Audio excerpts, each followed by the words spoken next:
Many Black Gen X men spent decades getting good at being liked, reading a room, softening an edge, keeping the peace, saying yes before anyone finished asking. Somewhere in their 50s, a lot of them quietly stopped. This is the story of how that switch gets thrown. What caring that much cost them, what finally made it not worth it anymore, and what they found on the other side of not needing everybody's approval. Cedric Boyd stood at his daughter's wedding reception, holding a microphone someone had pressed into his hand for the third time that night.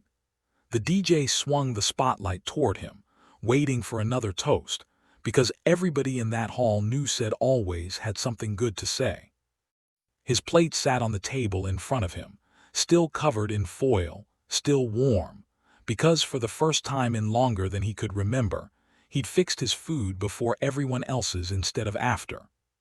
Cedric held the microphone just long enough for the room to lean in, then he walked it back to the DJ booth and sat down. "Let somebody else carry it tonight," he said, and picked up his fork. Nobody at that table understood what it had taken him 40 years to say a sentence like that and actually mean it. Cedric Lamar Boyd was 58, born and raised on the east side of Kansas City, Missouri, in a neighborhood called Ivanhoe. He ran a small upholstery shop out of a converted garage on Prospect Avenue, the kind of place where old church chairs and 1970s recliners came in torn and left looking new. For 30-some years, if you asked anybody who knew him to describe Cedric Boyd in one word, they all landed on the same one: easy. Easy to talk to, easy to ask a favor of, easy to have in the room. What almost nobody landed on was the word underneath it, the one Cedric himself only found the language for in his 50s: tired. Here is the contradiction sitting at the center of this story. A man can be the most well-liked person in every room he walks into and still feel like nobody in that room actually knows him. Cedric spent 4 decades being everyone's favorite version of himself, and somewhere in there, the real version got quietly filed away. That is not a character flaw. That is a strategy, and like most strategies, it worked exactly as designed for exactly as long as he needed it to. You could see the strategy in the small stuff, if you knew where to look. Cedric answered text messages within minutes, even from cousins he only heard from when they needed something. He kept 2 extra folding chairs in the back of his van at all times, in case somebody's function came up short. At community meetings for the neighborhood association, he'd sit through an hour of people talking past each other, and then summarize it in a way that made everybody feel heard, including the 2 people who'd just been arguing. He'd restitch a customer's chair for free rather than charge for the extra hour, not because business was booming, but because asking felt like risking that they might not like him afterward. He also had a habit nobody in the family could quite explain. He folded his money in half, then in half again, corner first, a ritual older than his own memory of learning it. When bad news came in, a call about a cousin in the hospital, a call about layoffs at somebody's job, Cedric's first move was almost always the same. He'd ask what he could do to help, before he ever let himself react to the news itself. It moved the focus off of him and back onto the problem, which felt useful, and which also meant Cedric rarely got the chance to just be upset about something in front of another person. Psychologists have a name for the engine underneath behavior like this. In 1995, researchers Roy Baumeister and Mark Leary published an influential paper describing the need to belong, the theory that humans have a fundamental drive to form and maintain a minimum number of lasting, positive relationships. Their argument was that this isn't a preference, it's closer to a biological necessity, wired in the same way hunger or thirst is wired. For most people, that need gets satisfied quietly, in the background without much thought. For a kid who learns early that belonging is conditional, the need doesn't sit quietly. Picture the need to belong as a smoke detector wired a little too sensitively. For most people, it only goes off when something's actually burning. For a kid raised to believe love and safety could be revoked over a wrong word or a bad mood, It can start going off at the smell of toast. That kind of need doesn't clock out for lunch. To understand why it ran Cedric's show, you have to go back to a three-bedroom house on Wabash Avenue in the early 1970s. His father, Otis Boyd, worked the line at one of the last meatpacking plants, still operating near the old West Bottom stockyards, a Kansas City industry that had been shrinking for years and would keep shrinking through the decade. His mother, Vernell, worked as a housekeeper at a downtown hotel, on her feet from 6 in the morning until her bus ride home. Cedric had three older sisters, Denise, Angela, and Pat, who ran that house like a small, loving, extremely opinionated committee. Being the youngest and the only boy, Cedric learned to read a room before he learned to read a book.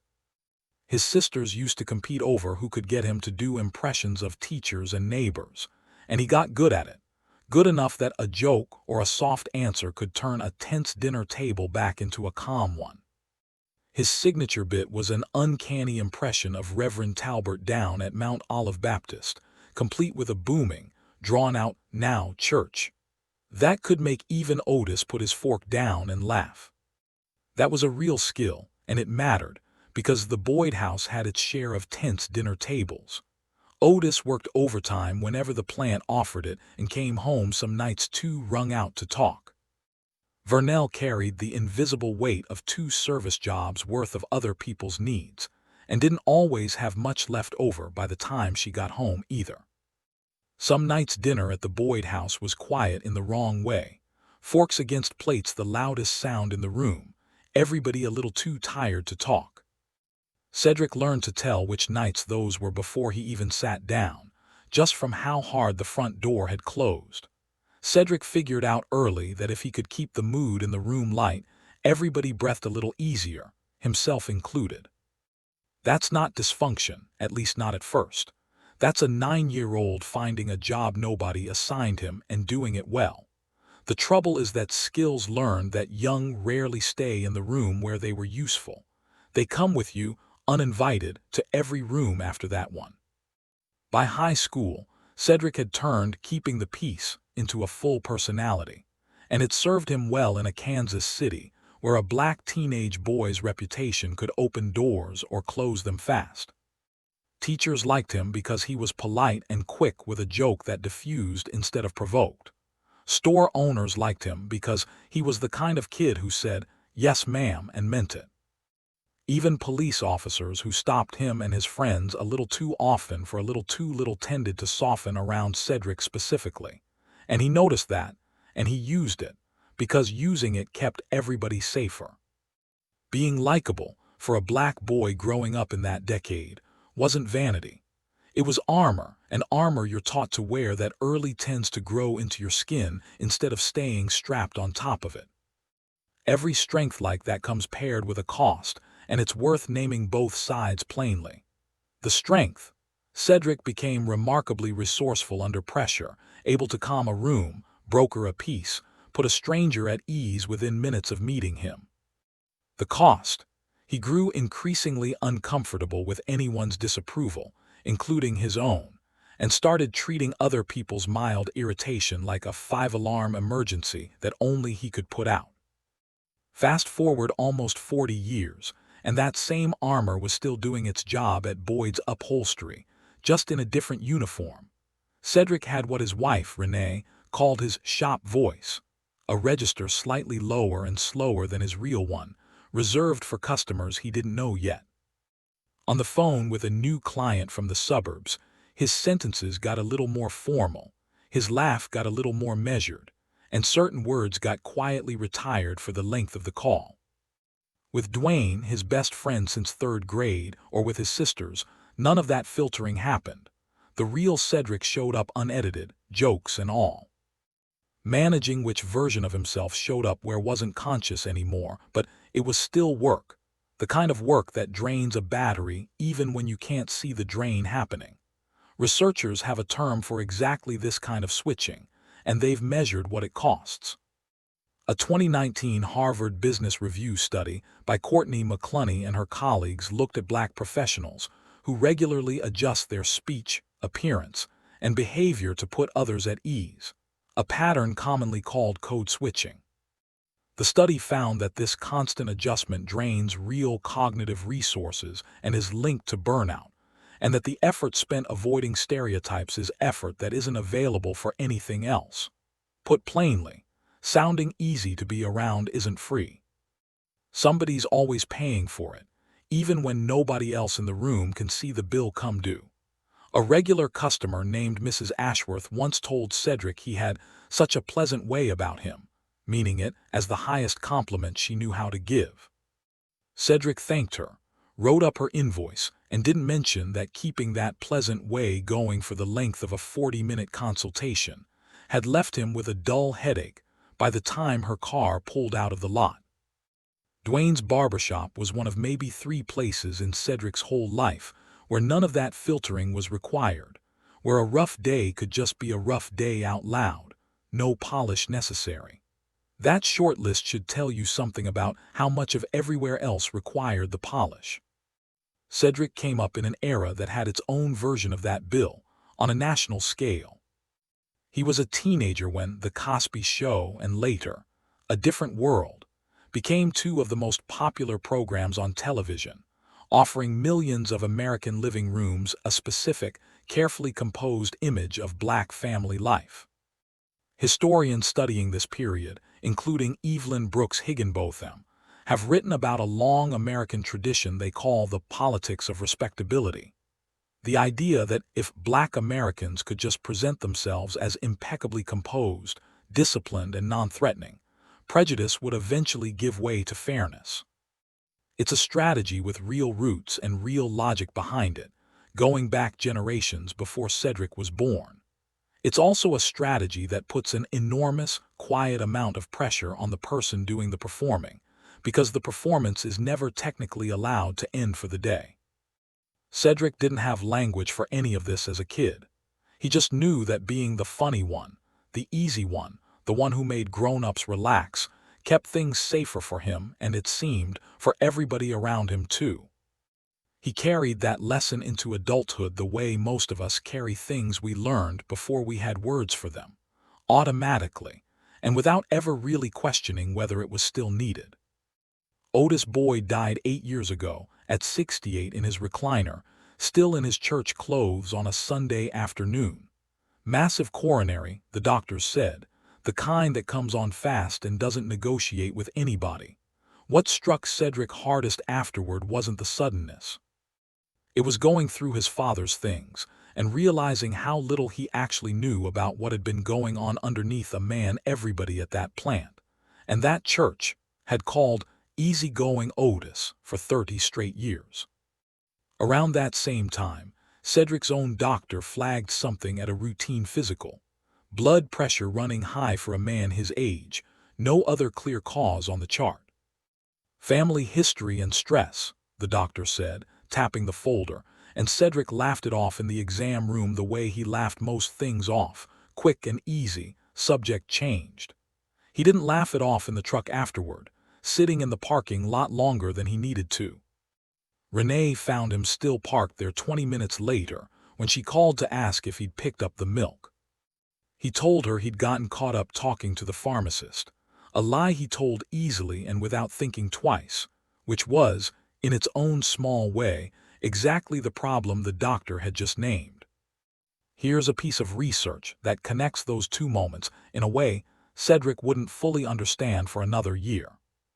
In the early 1980s, public health researcher Sherman James coined the term John Henryism, named after the folk hero who worked himself to death to beat a machine, to describe a pattern of prolonged, high-effort coping with hard circumstances. James found this pattern especially pronounced among Black men navigating limited resources and chronic stress, and repeated studies since then have linked high John Henryism to elevated blood pressure and greater cardiovascular strain over time. In plain English, pushing yourself to stay composed, capable, and pleasant under pressure, for years on end without much relief, can quietly wear down the exact organ that's supposed to keep you alive. Otis Boyd had been doing exactly that at the plant since before Cedric was even born. The full shape of it came together for Cedric on an ordinary Saturday, not at a funeral, but while cleaning out his mother's house so she could move into a smaller apartment near Simone. 82-year-old Vernell sat in a folding chair in the empty living room, directing traffic while Cedric and Dwayne carried boxes, and somewhere around the third hour, she started talking about Otis in a way Cedric had never heard before. She said that most nights, before Otis ever came inside, he'd sit out in the driveway in the car for 10 or 15 minutes with the engine off. She used to watch him from the kitchen window and wonder what exactly he was doing out there. One night not long before he retired, she finally walked out and asked him. He told her the plant had been cutting people for years, always finding a reason, and that a black man who let his face show what he was actually feeling handed the foreman that reason for free. So he smiled at work. He made jokes at work, the good-natured kind that made shift supervisors laugh along with him instead of looking twice at him. He volunteered to train the new guys and covered shifts nobody else wanted, and the white foreman took to calling him the ambassador, which Otis always repeated back home with a laugh that Vernell, all these years later, finally admitted never quite reached his eyes. Sitting alone in that driveway, she said, was the only 10 minutes of his entire day where his face got to just be his face. Cedric stood in his mother's empty living room holding a box of dishes and felt something shift that he couldn't immediately name. He hadn't inherited a personality trait from his father. He'd inherited a survival strategy, built for a specific set of dangers, in a specific decade, at a specific plant, and somewhere along the way it had gotten handed down without either of them ever calling it what it actually was. Otis had never once sat him down and taught him to be agreeable on purpose. He just lived it in front of him, every single day, and Cedric, like most kids, had learned it by watching. That's often how the midpoint of a story like this one lands, not as a plot twist, but as a rereading of everything that came before it. The thing that had looked, for 50 years, like Cedric's warmth and Otis's charm was also, at the exact same time, two black men in two different generations doing the emotional labor of making themselves safer to be around. Both things were true. Neither one canceled the other one out. The cost of carrying that showed up in places Cedric hadn't connected until he started looking closely.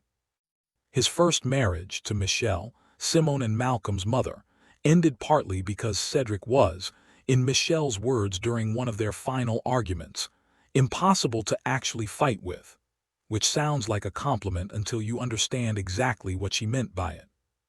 He'd agree, de-escalate, apologize first even when he wasn't wrong, and somehow that left both of them feeling more alone in the marriage instead of closer. You cannot resolve a real disagreement with somebody who won't let the disagreement fully exist in the room. His son Malcolm felt a quieter version of the same pressure growing up as easygoing Ced's boy, expected by half the neighborhood to be just as smooth, just as unbothered, just as easy. Malcolm moved to Atlanta at 22 to teach high school history, and while he's never said it in exactly these words, Cedric has come to understand that some of that move was about getting far enough away to be allowed a bad day in public without an audience. Some weeks when Malcolm calls now, he doesn't ask how the shop's doing or how anybody in the family is holding up.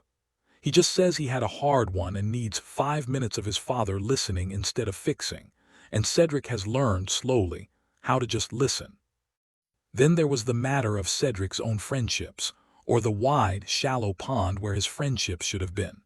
He had dozens of people who genuinely liked him, church folks, domino game regulars, old coworkers, half of Prospect Avenue.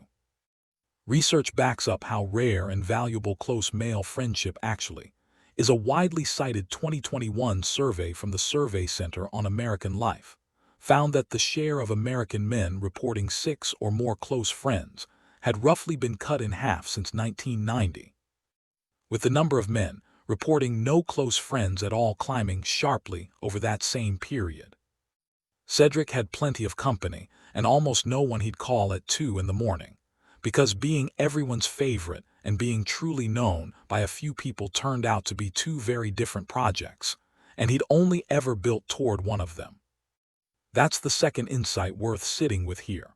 Wide popularity and real intimacy aren't the same currency, and a man can be rich in one while running a quiet deficit in the other. Cedric's reputation for being easy had, without his noticing, become a kind of wall, smooth and pleasant on the outside, keeping almost everyone at exactly the same friendly, manageable distance. Change, when it finally came, didn't arrive as a speech or a breakdown. It arrived as a string of small, almost boring refusals. Cedric started closing the shop on Sundays, no exceptions, no matter whose reupholstered church pew was supposedly needed by Monday morning. He stopped showing up to the monthly domino game at Dwayne's barbershop, where he'd realized, once he actually paid attention, that he mostly got used as a free mediator for other grown men's arguments. Dwayne, to his credit, was the one who said something first. "Man, you good?" He asked one Thursday, catching Cedric outside the shop. "You been different lately." Cedric thought about giving him the old answer, the easy one, the one built to end the conversation gently. "I'm better than good," he said instead. "I just stopped doing stuff to be liked." Dwayne squinted at him like Cedric had started speaking a foreign language, then laughed, the real laugh, not the careful one. "Well, I still like you," Dwayne said, "even when you don't show up." That, it turned out, was the actual test, and Dwayne passed it without even knowing he was taking one. Dwayne did needle him about it for a solid month afterward, mostly by ending every phone call with, "You still my friend today, or nah?"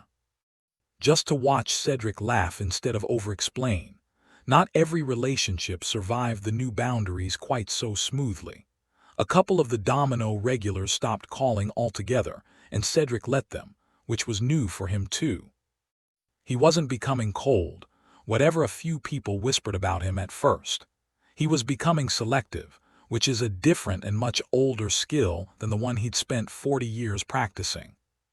Writer Bell Hooks spent much of her work examining how black boys in particular are taught, early and thoroughly, to hide their interior lives in exchange for safety and acceptance. Her point wasn't that the hiding was foolish. It was that it comes at a real cost, and that the boys who learn it best often grow into men who struggle to find their way back to their own faces, the way Otis could only find his in a dark, quiet driveway for 10 minutes a night. Cedric decided, somewhere around 55, that he didn't want to wait for a driveway of his own. Which brings us back to that wedding reception, to a microphone, and to a plate of food still warm under its foil. Simone had gotten married on a Saturday afternoon in October, and half of Prospect Avenue had shown up, along with Renee's side, Malcolm flying in from Atlanta, and Vernell seated in the front row in a hat Cedric had specifically been warned not to comment on. He didn't comment on it, not once, a fact Vernell pointed out to two different cousins before the ceremony even started.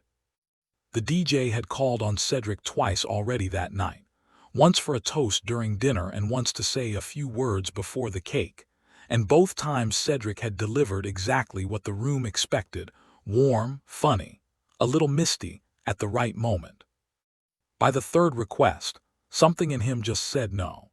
He looked over at his sisters at the next table, at Dwayne shaking his head with a grin, at Renee watching him with the particular expression she saved for moments she already understood before he did. He looked down at his plate, foil still sealed, steam still faintly visible when he peeled back the corner to check. For 30 years at family events, Cedric's plate had gone cold while he worked the room, refilled somebody's cup, settled somebody's disagreement, made sure everyone else was having a good time before he let himself have one. Tonight, for the first time he could actually remember, he'd fixed his plate first and let it sit, untouched, purely because he trusted it would still be there when he was finally ready for it. He took the microphone from the DJ, held it for one beat longer than usual, long enough for the whole reception hall to lean in expecting the usual, and then he walked it right back. "Let somebody else carry it tonight," he said, and sat down and picked up his fork, and the food was still warm, A few people near him laughed, unsure if it was a joke. His mother didn't laugh. Vernell just watched her son eat a warm meal at a family function for what might have been the first time in his entire adult life. And something in her face told him she understood exactly what she was watching. None of this meant Cedric had stopped showing up for the people he loved. He still drove his sister Pat to her chemotherapy appointments every other Tuesday, still kept those 2 folding chairs in the van, still answered when Simone called crying about a rough shift in the ER. The difference was smaller than people expected and bigger than it looked. He did those things because he wanted to, not because he was afraid of what it would mean about him if he didn't. Somewhere in that room was a version of the same lesson Otis had learned in a driveway on Wabash Avenue decades earlier, except this time it didn't take a heart attack, a doctor's warning, or an empty living room to arrive. It took a man deciding, on an ordinary Saturday night, that being fully known by a few people mattered more than being effortlessly liked by everyone in the building. That's not a small thing to outgrow. It might be one of the more important things a person can outgrow. And for a lot of Black Gen X men who learned to be easy before they learned almost anything else, it's still happening quietly, one small refusal at a time at wedding receptions and barbershops and dinner tables across the whole country. If you know a man like Cedric, the next video on this channel looks at what happens after the outgrowing, when the people who love the old version start asking for it back.